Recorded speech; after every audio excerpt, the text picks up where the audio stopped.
নমস্কার বন্ধুরা, আপনাদের সকলকে স্বাগত জানাই আমার সমস্ত রাজ্যের কৃষকদের জন্য।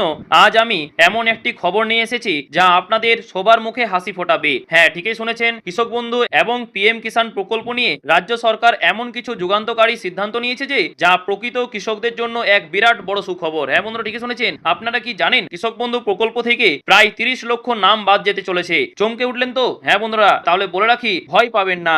এটা কোনো খারাপ খবর নয়, বরং যারা আসল কৃষক, যারা দিনরাত এক করে মাঠে ঘাম ঝরান, তাদের জন্য কিন্তু এটা এক বিশাল জয়। হ্যাঁ বন্ধুরা, ঠিক শুনেছেন, কারণ ভুয়ো উপভোক্তাদের ছেটে ফেলে আপনাদের প্রাপ্য টাকা আরো সুরক্ষিত করতে চলেছে সরকার। আগামী 30শে জুলাইয়ের মধ্যে শেষ হতে চলেছে কৃষক বন্ধু ভেরিফিকেশন। কারা কারা এইবার আগস্ট মাসে অ্যাকাউন্টে সরাসরি টাকা পাবেন, কাদের ফর্ম ফিল আপ করতেই হবে, আর কাদের বাড়িতে টাকা ফেরতের নোটিশ আসছে, ঠিক আছে? তো মুখ্যমন্ত্রী শুভেন্দু অধিকারী এবং কৃষিমন্ত্রী দুধ কুমার মন্ডলের বৈঠকে ঠিক কি কি সিদ্ধান্ত নেওয়া হলো।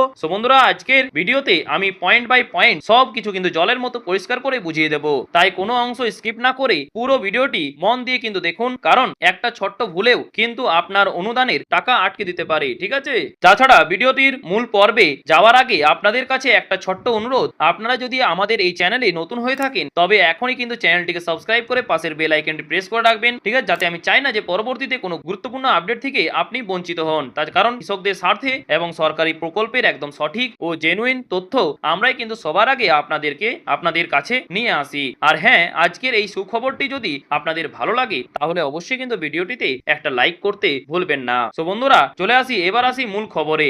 আপনারা অনেকেই হয়তো শুনেছেন যে কৃষক বন্ধুর প্রকল্প নাকি বন্ধ হয়ে যাচ্ছে। আমি আপনাদের 100% গ্যারেন্টি দিয়ে বলছি এটা সম্পূর্ণ গুজব। মুখ্যমন্ত্রী শুভেন্দু অধিকারী স্পষ্ট জানিয়ে দিয়েছেন যে কৃষক বন্ধু প্রকল্প কোনোভাবেই বন্ধ হচ্ছে না, বরং এই প্রকল্পকে আরো দুর্নীতিমুক্ত এবং স্বচ্ছ করতেই শুরু হয়েছে মেগা ভেরিফিকেশন প্রক্রিয়া। নবান্ন সূত্রের খবর যে ইতিমধ্যেই পুরনো তালিকার ধারাই বাছাই চলছে, আর সেখানেই ধরা পড়েছে যে চাঞ্চল্যকর তথ্য। সেটা কি? লক্ষ্মীর ভান্ডার প্রকল্পের মতো কৃষক বন্ধুতেও নাকি প্রচুর ভুয়ো নাম ঢুকে বসে আছে।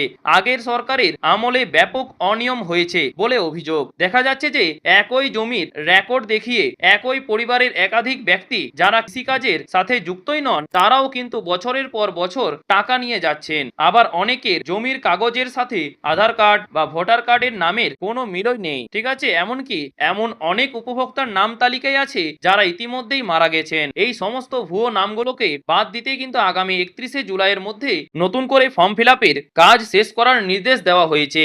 এর ফলে প্রায় 30 লক্ষ ভুয়ো নাম বাদ যেতে পারে। আর এই ভুয়ো নামগুলো বাদ গেলে লাভ কার, তাই না? বলে রাখি, লাভ হচ্ছে আপনাদের মতো প্রকৃত কৃষকদের। সরকারের যে কোটি কোটি টাকা বাঁচবে তা আপনাদেরই কিন্তু কল্যাণে ব্যবহৃত হবে। এবার আপনাদের মনে প্রশ্ন আসতেই পারে যে দাদা, আমাকেও কি ফর্ম ফিল আপ করতে হবে? লিস্টে আমার নাম বাদ গেল কিনা বুঝবো কি করে? দেখো, তাহলে বলে রাখি, খুব মন দিয়ে শুনবেন বন্ধুরা। যারা এই ভেরিফিকেশনের আওতায় পড়ছেন বা যাদের তথ্যে গোলমেল আছে, তাদের নামের একটি নির্দিষ্ট তালিকা পাঠানো হয়েছে প্রতিটি গ্রাম পঞ্চায়েত, বিডিও অফিস এবং কৃষি দপ্তরে। মনে রাখবেন, এই লিস্ট কিন্তু ইন্টারনেটে বা কোনো ওয়েবসাইটে দেওয়া হয়নি।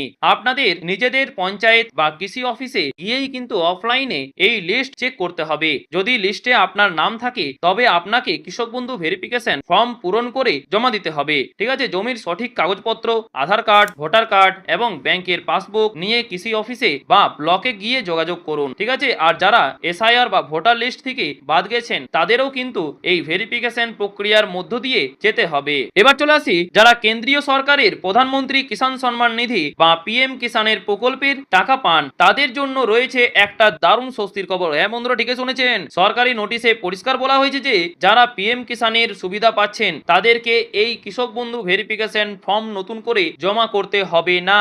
এর পাশাপাশি কৃষিমন্ত্রী দুধ কুমার মন্ডলের সঙ্গে মুখ্যমন্ত্রীর যে উচ্চ পর্যায়ের বৈঠক হয়েছে সেখানে সিদ্ধান্ত নেওয়া হয়েছে যে রাজ্যের কৃষকরা এবার থেকে পিএম কিষাণ প্রকল্পের মাধ্যমে বছরে মোট 9,000 টাকা করে পাবেন, যার মধ্যে 3,000 টাকা দেবে আমাদের রাজ্য সরকার। এটি নিঃসন্দেহে কৃষকদের আর্থিক অবস্থার উন্নতিতে এক বিরাট ভূমিকা পালন করবে। তবে বন্ধুরা, পিএম কিষাণ নিয়ে একটি বড় সতর্ক বার্তাও কিন্তু রয়েছে। যারা ভুল নথিপত্র দেখিয়ে বা অযোগ্য হওয়া সত্ত্বেও কিন্তু পিএম কিষাণের টাকা নিচ্ছিলেন, তাদের বাড়িতে কিন্তু এবার সরাসরি টাকা ফেরতের নোটিশ আসতে শুরু করেছে। এমন ঠিক শুনেছেন। তাছাড়া পিএম কিষাণের নিয়ম অনুযায়ী একই পরিবারের শুধুমাত্র একজনই একটি জমির রেকর্ডের ভিত্তিতে টাকা পেতে পারেন, কিন্তু যারা একই জমির রেকর্ড দেখিয়ে পরিবারের একাধিক একাধিক সদস্য টাকা নিচ্ছিলেন তাদের সেই বেআইনি টাকা সরকারকে ফেরত দিতে হবে। আর যারা নতুন করে পিএম কিষানে আবেদন করতে চান তাদের জেনে রাখা ভালো যে আপনার জমির রেকর্ড অবশ্যই 1 ফেব্রুয়ারি 2019 এর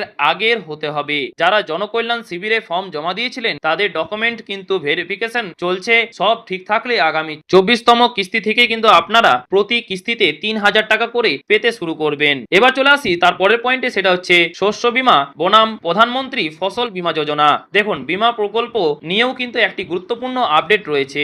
রাজ্যে চালু হয়েছে প্রধানমন্ত্রী ফসল বীমা যোজনা। এতে মোট 16টি ফসল অন্তর্ভুক্ত করা হয়েছে। তবে মনে রাখবেন, আগে বাংলার শস্য বীমা প্রকল্পে কৃষকদের কোনো প্রিমিয়াম দিতে হতো না, ঠিক আছে, কিন্তু পুরো খরচ কিন্তু রাজ্য সরকার দিত। কিন্তু নতুন এই ফসল বীমা যোজনার সুবিধা পেতে হলে কৃষকদের নির্দিষ্ট পরিমাণ প্রিমিয়াম জমা করতে হবে। বাংলার শস্য বীমা প্রকল্প আগামী দিনে থাকবে কিনা সেই বিষয়ে কিন্তু সরকার এখনো কোনো চূড়ান্ত আপডেট দেয়নি। আপডেট এলেই কিন্তু আমি সবার আগে আপনাদের জানিয়ে দেব। চলুন তারপরের অংশে চলে আসি, সেটা হচ্ছে যেটা নিয়ে আপনারা অনেকক্ষণ ধরে অপেক্ষায় ছিলেন, সেটা হচ্ছে কৃষক বন্ধুর টাকার পরিমাণ, মৃত্যুর ক্ষতিপূরণ এবং টাকা ঢোকার তারিখ। দেখুন, যারা মূল কৃষক, ঠিক তাই না, তাদের সুবিধার্থে কৃষক বন্ধুর টাকার পরিমাণটা আরেকবার মনে করিয়ে দিই। আপনার যদি 1 একর বা তার বেশি চাষযোগ্য জমি থাকে তবে বছরে 2টি কিস্তিতে খরিফ ও রবি মরশুম মোট 10,000 টাকা পাবেন। আর 1 একরের কম জমি থাকলে বছরে পাবেন আনুপাতিক হারে অন্তত 4,000 টাকা। শুধু তাই নয়, 18 থেকে 60 বছর বয়সী কোনো উপভোক্তা কৃষকদের মৃত্যু হলে তার পরিবারকে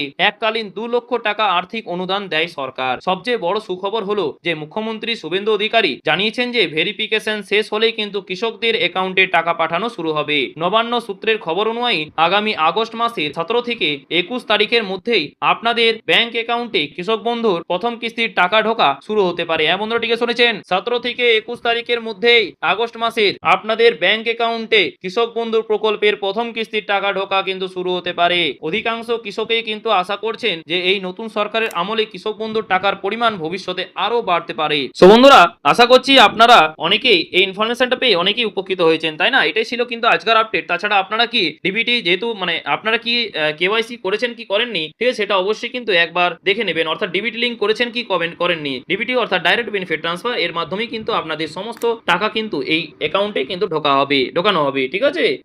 ডিবিটি লিংক বা এনপিসিআই ম্যাপ করা আছে কিনা সেটা কিন্তু ডিবিটি লিংক না থাকলে কিন্তু আপনি টাকা পাবেন না, ঠিক আছে। তাই অবশ্যই কিন্তু করে নেবেন, এটা নিয়ে তো আপনাদের নতুন করে কোনো কথা নয়, তাই না? সো আশা করছি আপনারা এই ইনফরমেশন গুলো পেয়ে পরে আপনারা অনেকেই উপকৃত হয়েছেন, তাই না? যদি হয়ে থাকেন তো অবশ্যই কিন্তু আপনাদের সহকর্মী থেকে শুরু করে সমস্ত কৃষক ভাইদের সাথে অবশ্যই শেয়ার করবেন, যাতে ওনারাও ইনফরমেশনটা পেয়ে অনেকেই উপকৃত হন। এবং আমাদের এই চ্যানেলে যদি নতুন হয়ে থাকেন তো অবশ্যই কিন্তু চ্যানেলটিকে সাবস্ক্রাইব করে পাশের বেল আইকনটি প্রেস করে রাখবেন, যাতে আমি চাই না যে পরবর্তীতে কোনো গুরুত্বপূর্ণ আপডেট থেকে আপনি বঞ্চিত হন। সো বন্ধুরা, আজকে এই পর্যন্তই, দেখা হচ্ছে পরের ভিডিওতে নতুন কোনো আপডেট নিয়ে। থ্যাংক ইউ, পাশে থাকবেন, সুস্থ থাকবেন।